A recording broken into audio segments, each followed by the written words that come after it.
tugboats were listening carefully to the dispatcher during their morning work meeting. An ocean tug rescued a large ship by himself during the night, the dispatcher was saying. And now the ship must be brought into the harbor for repairs. Emily, Theodore, and Hank, please meet Petra at the harbor entrance right away.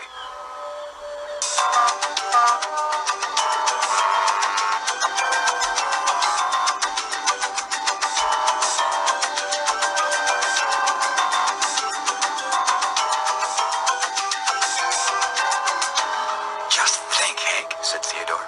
A single ocean tug rescued this ship all by himself. Petra looked at Theodore. Theodore, I'd like you to go to the back. Remember, this ship can't steer for herself anymore.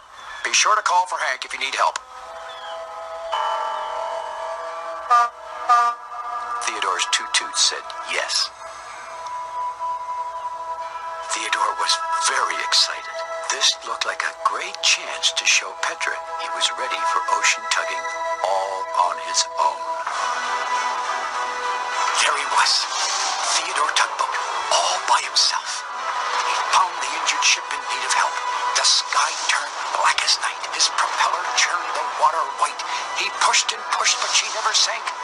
When suddenly a voice cried, "Ouch!" "Oh, sorry, Hank." Theodore had been daydreaming and pushing Hank.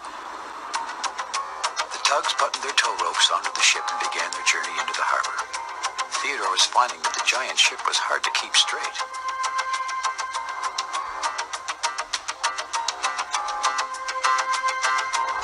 He was tugging and tugging with all his might, trying to keep that ship in line. His tow rope creaked and groaned like an old fiddle. "Should I come and help, Theodore?" Hank called. "I could do it by myself," shouted Theodore, trying to sound like an ocean-going tug.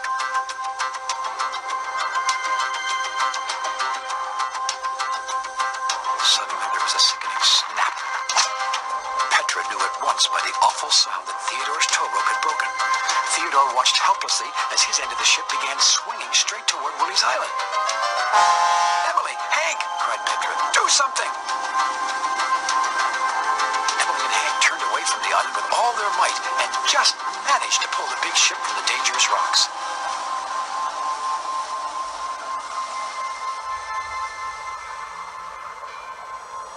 Petra was very upset with Theodore. "You should have called for help," she said. "I'm sorry," replied Theodore sadly. I thought I could do it all by myself, the way an ocean-going tug does." "Tugs must work together as a team," continued Petra. "Even tugs who want to go to sea by themselves one day."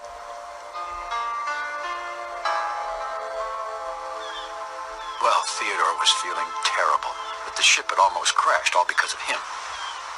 He was on his way to get a new tow rope when he heard a small, mopey voice say, "Oh, I don't suppose you're looking for me." Theodore turned and saw a little rowboat on the shore, caught between some sharp rocks. I wasn't looking for you," replied Theodore, surprised. "Oh, I suppose nobody is," said the rowboat. Theodore stared at the rowboat. "Who are you?" he asked. "My name is Rowboat," replied the rowboat. "R for row. I wanted them to call me the SS Tiger Shark, but I suppose Rowboat is a name you can remember if you ever wanted to, which no one seems to." "Where do you live?" said Theodore. "Oh, I suppose I live here," said Rowboat, "washed up in the middle of all these sharp rocks." "That's a funny place for a boat to live," said Theodore. But then Rowboat said, "Actually, I'm kind of stuck." "Don't worry," shouted Theodore, suddenly very happy again. "I'll save you just like an ocean tug." But then Theodore remembered he'd lost his tow rope the last time he tried to act like an ocean tug, and that made him feel sad again. "We can use mine," a voice called out. It was Hank.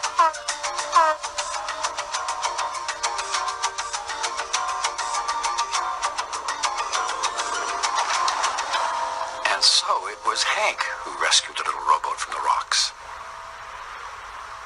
I'll take him home by myself, said Theodore sternly. So Theodore borrowed Hank's tow rope and set off with our boat. But then he realized he didn't know where the our boat lived. Where is your home? Asked Theodore. I have no home, said our boat. I used to live by myself at a nice wooden dock, but then one day a big storm smashed the dock and carried me away.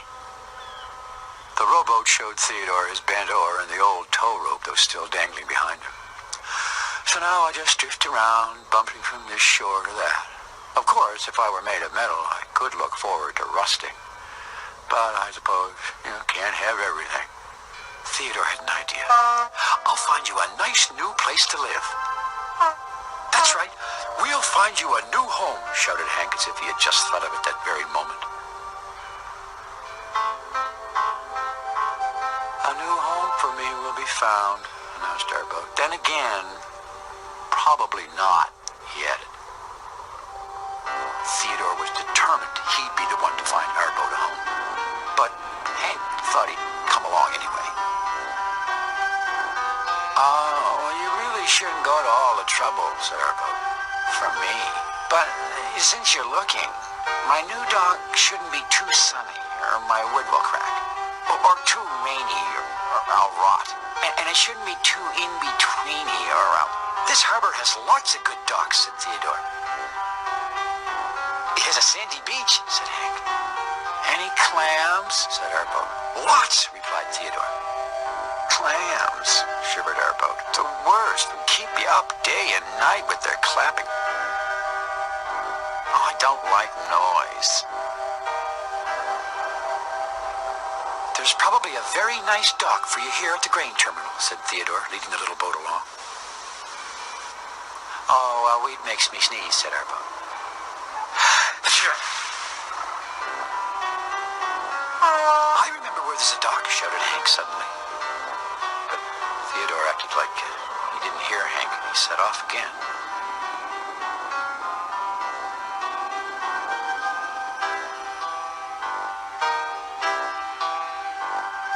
I'll find you a new home, said Theodore. No doubt about it. And again, probably not. Theodore, called Hank. I've an idea.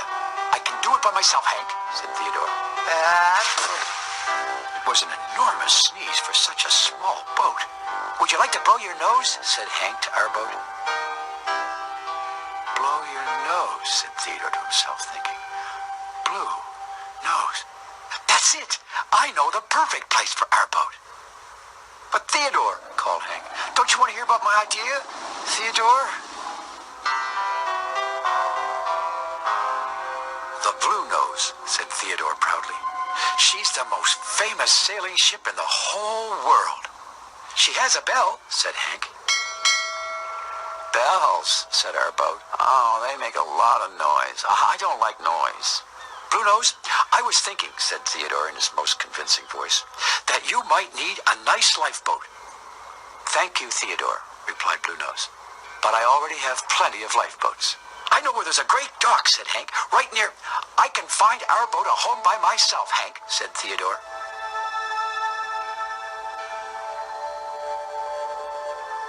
And with that, Theodore set off again with our boat, leaving Hank behind.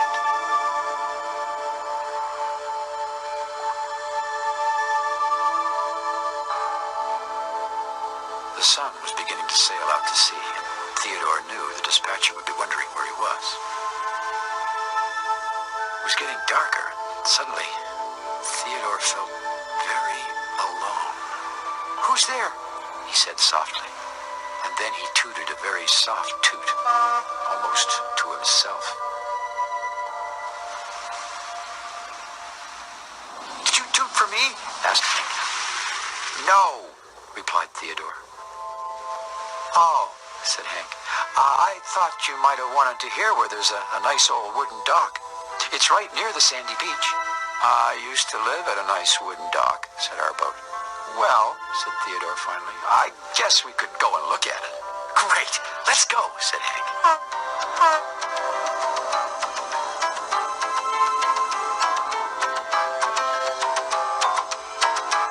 Hank led the way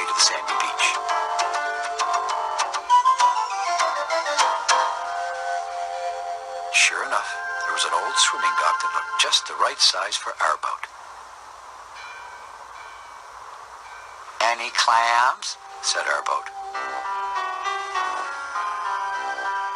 Oysters, said Theodore quickly. Oysters, said our boat to himself. They'd probably like some company, said Hank. Oh, oysters are nice and quiet, concluded our boat.